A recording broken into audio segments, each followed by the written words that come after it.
cuando la violencia está en casa, cuando la violencia intrafamiliar queda en el lugar donde teóricamente nos está salvando la vida para no infectarnos de coronavirus. Esta problemática social en la Argentina se vio muy visibilizada en el último tiempo por los casos que salieron a la luz. Vamos a hablar de todo esto con Virginia Franganillo, ella es socióloga. También puede ayudarnos en cuanto a la violencia de género en la cuarentena. Buenas noches, Virginia, gracias por atendernos. No, muchas gracias a ustedes por llamarme. Un poco nos gustaría saber cuál es la situación real que están viviendo un montón de familias en cuanto a la violencia intrafamiliar y en especial en la violencia de género. Estamos viviendo un tiempo excepcional, Sí. pero vos bien lo definías. Hace muchos años que se ha hecho visible, digamos, que la violencia de género en su gran mayoría se da en el ámbito familiar y en las relaciones afectivas. Entonces, en esta situación donde el presidente de la Nación está pidiendo preventivamente, ¿no?, que estemos adentro de las casas, cuando hablamos de familias, tenemos que primero entender que hay diversas formas de familia.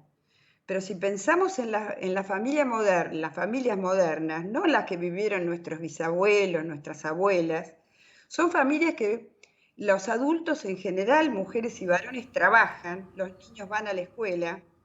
Tenemos una convivencia, digamos, de muy poco tiempo. Entonces, hoy tenemos que estar todos, ¿no?, durante 24 horas, y en este caso 14 días más otros 14 días, no sabemos vivir todo el tiempo juntos. Eso ante todo. ¿Cómo se constituyen los hogares en la Argentina? Si uno tuviera que hacer una definición muy rápida.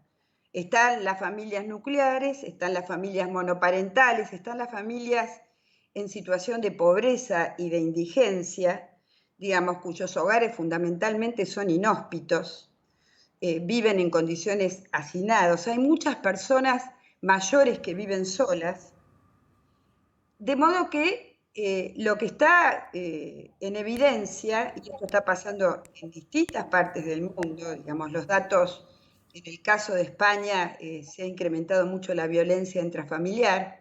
En el caso de países como Colombia, los datos son alarmantes de los números, digamos, que se han difundido en las redes sociales en este momento. Y en el caso de Argentina, hubo una primera alarma, digamos, con el incremento de llamadas en el 144 y en el 137, pero quienes hace muchos años trabajamos en violencia de género, sabemos y sabíamos desde el principio que esta problemática se iba a incrementar.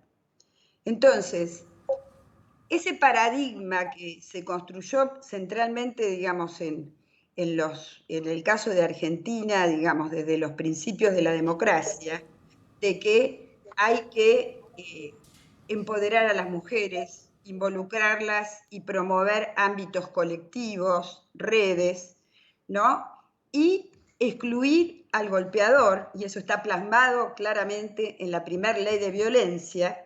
Digamos, todas estas cuestiones, ¿no es cierto?, se ponen, digamos, en discusión de cómo abordar hoy las violencias intrafamiliares y las violencias de género.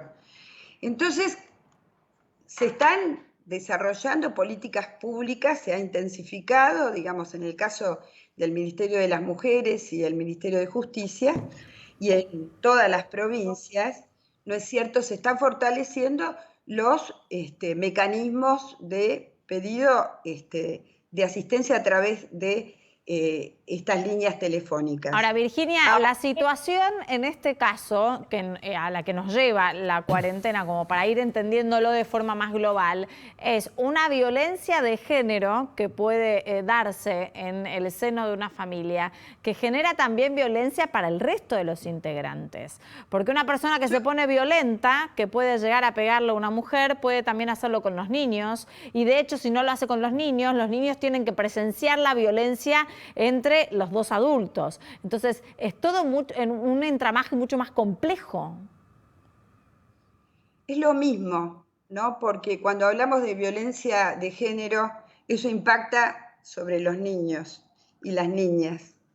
Y vos bien estás planteando un tema que es crucial, eso muchas veces se invisibiliza y hay que instalarlo, digamos, porque también los niños y las niñas son víctimas y la violencia inclusive dentro de los niños y de las niñas y las violencias contra las personas mayores. Entonces, está muy bien entonces tu planteo, que yo comparto, que hay que hacer visible la cuestión de las niñas y de los niños. Bueno, la verdad que vamos a seguir muy de cerca todas estas cuestiones sociales que se desprenden de la cuarentena, ¿no? No sea que salvar también el sistema sanitario vaya a perderse vidas por el lado de la violencia y no atacar también ese problema. Muchas gracias por haber compartido con nosotros esta problemática. Decirte algo más, Sí. yo creo que es una fortaleza de la Argentina, como de otros países. Hay un feminismo muy potente, una red comunitaria de mujeres muy potentes y eso me parece que se está poniendo en valor, digamos, porque cuando uno ve en las clases medias, en los barrios de las clases medias, sale una mujer a gritar en un balcón y salen muchas personas a solidarizarse. Entonces, eso cambió en la Argentina. Hay mujeres que salen a pedir ayuda y en los barrios populares digamos, hay una red de solidaridad muy, muy fuerte y en eso confiamos. De todas maneras, y esto se lo digo al periodismo, es muy importante, digamos, que estos programas se repitan todo el tiempo y en todos los programas de televisión, porque es un momento de que estas problemáticas hay que hacerlas visibles, porque también contribuyen, digamos, no digo de construir, a plantear alarmas y también ayudas. Así que muchas gracias. No, gracias a ustedes. También a visibilizar, ¿no? Un poco toda la problemática que se está teniendo. Buenas noches. No, a ustedes. Nosotros vamos a seguir